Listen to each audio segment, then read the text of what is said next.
All right, guys, this is like the last chapter, and really, it's a good once over on some of those like nerve agents and chemical weapons and bacteria, viruses, and some of that stuff that we've already talked about. So, in a way, it's kind of a good review for that stuff. So, yes, terrorism is a thing. They're going to be talking. There's a bunch of slides about this, but cool. Yep. Not like none of this will be on the test. It's not going to say, oh, who is doing these attacks? It's really we're going to be talking about the CBRNE and that kind of stuff. Okay, cool. And we will talk about all of these vesicant, respiratory agents, nerve agents, metabolic agents, all that stuff. We will get there. So, okay, and then of course the nuclear radiological terrorism stuff, which is a good deal that only happened, twice, I guess, back in the 40s. Okay, so yep, Homeland Security System, cool. Like I said, none of this is going to be on the test. Okay. So really, it's just about scene safety. Scene safety, you remember this. And then the ICS system as well, that kind of fits into here. Now, chemical agents. So this is where we get into the stuff that actually kind of matters. So just know the different routes that you can be exposed to. Primary route is going to be the skin, just that skin contact. Vesicants is going to be that burning, reddened skin, immediate intense pain. Could even form some blisters, change skin color, even eye injury, blindness. So sulfur is a brown, yellowish, oily substance. It's very persistent, and which means it hangs around for a while, especially like in low areas.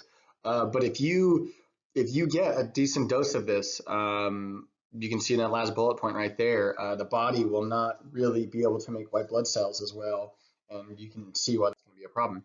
Lewisite and phosgene, similar mustard stuff. Just be familiar with what these things are. So if you see it on a test or something, oh, lewisite, I know what that is. So just really kind of keeping it basic. All right, so pulmonary agents. That the idea here is to hurt the lungs.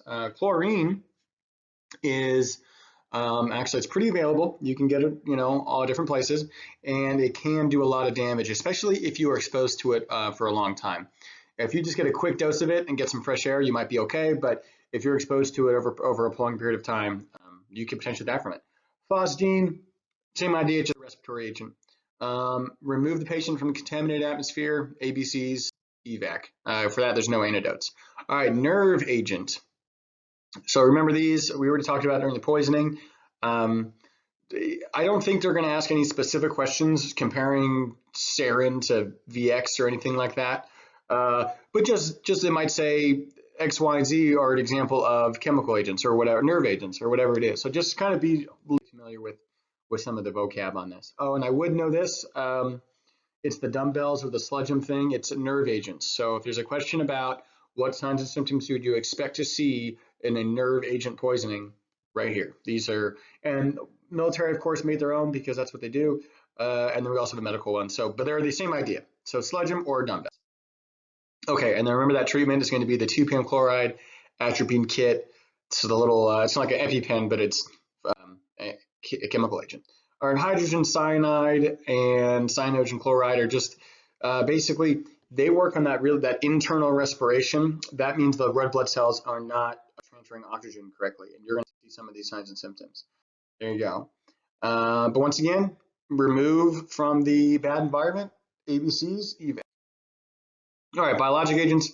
This is tough because they can exist on their own. And granted, some are man-made, but for example, anthrax, cutaneous anthrax is found in farm animals. And there was even now that climate change has thawed some certain areas of Russia, there are animals that are now no longer frozen, and they're actually activating that cutaneous anthrax. So that's just one more thing we need, right? So, okay, now viruses, weird. I think we know one.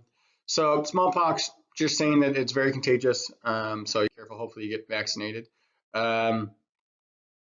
Like I said, I don't think this is going to be on the test, like specifically, but just kind of be familiar that what smallpox is. Just be aware of the viral hemorrhagic fever. That's Ebola. Remember that blew up a few years ago.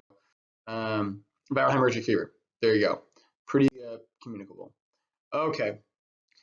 So bacteria is good in a way if it's a bacterial infection because we can treat it with antibiotics.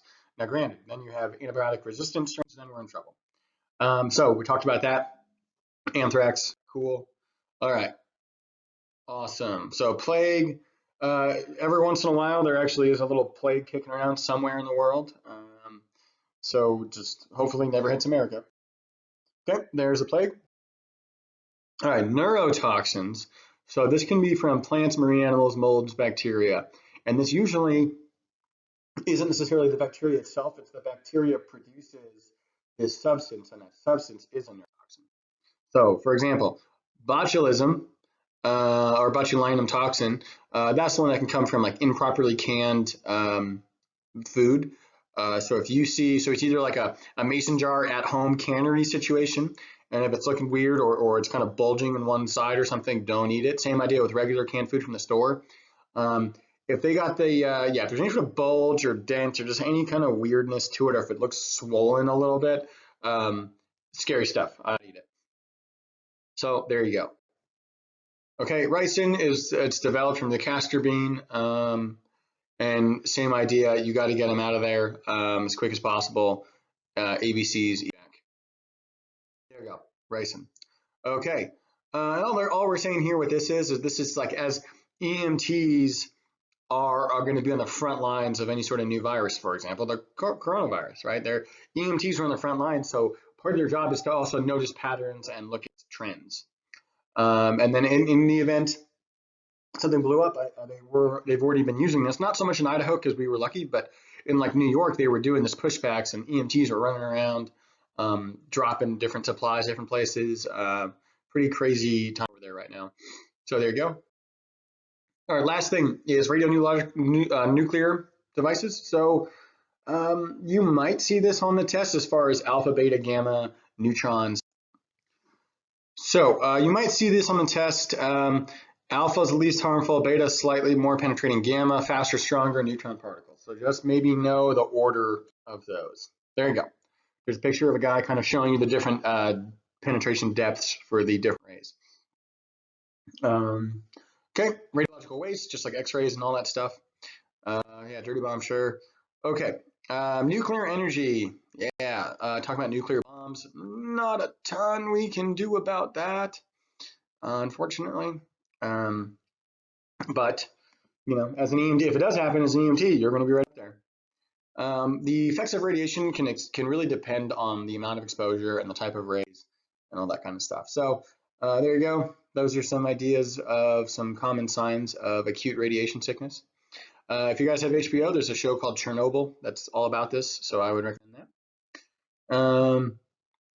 Okay, so however, patients who have a radioactive source in their body, they must be cared for by hazmat responders. Sometimes the person themselves become irradiated, and that person can now actually endanger others. There's just no protective gear that can completely protect you from all the different like nuclear devices. So basically, just hope it never happens. Okay. Oh yeah, and this last point right here. Always remember there is a possibility of a secondary device. Yeah, that was a favorite move of the bad guys on Iraq. They would do one potentially even smaller IED, so everyone would stop and run over there and look around, see who's hurt, and then they would blow up a bigger one. So always keep an eye out for a secondary. We've already talked about this during trauma, but just real quick, remember that primary blast injury, secondary blast injury, tertiary blast injury. So you might see that in the test as well. Just know what those are. Okay, and we've already talked about this during the previous trauma lectures. And we talked about that too. Yep, I'm not trying to beat you guys up too much. Okay, so that was more or less your quick down and dirty terrorism lecture. The focus there is going to be knowing the different types of agents and just knowing what sarin is, what ricin is, that kind of thing. Knowing the sludgeum dumbbells thing, making sure we know the signs and symptoms of a nerve agent. And lastly, it's going to be all the various types of nuclear waves and which one is the worst.